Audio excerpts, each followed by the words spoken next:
Dwayne here, PhoenixTypewriter.com. Got a couple ribbon spools I'm going to rewind some bulk ribbon onto. So I got some bulk ribbon finally, which is a big old spool in here behind this cover. Made a little assembly to hold this. This little device here just kind of keeps it falling out of place in case it gets tilted. But it feeds out through this little slot.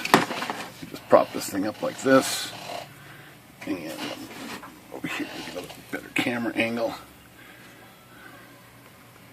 And you just take your spool and figure out which side you want the black to be on. So we want it to be on this side. It says right top there, so. Then find the little latch piece. There it is right there. We're just going to latch this thing up. Pull this out and we'll latch this up here. This has a little latch on the spool. So now the black is on the top.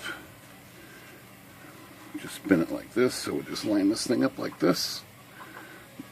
And I'll pull back here. And we'll put it on the drill. And we'll just zip it on there real quick. Zip.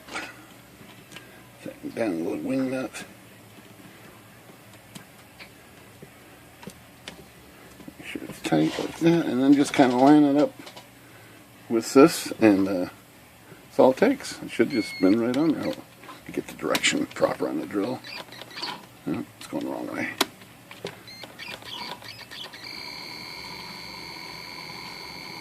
I think I bent the shaft of my drill the other day.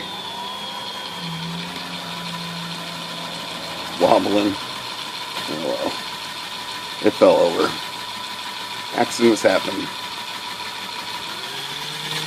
We'll just zip this on here real quick.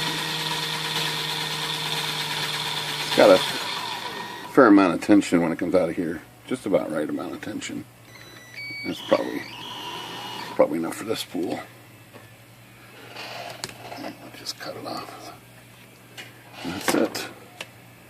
We've got a fresh ribbon on it. This is a Remington. What's going on a Remington typewriter here? Put my spacers back on here for later. Just connect that to the other spool, and that's going to go onto this typewriter here. And that's how you do that. I just got to connect it up.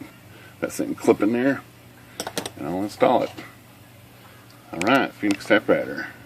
Good day.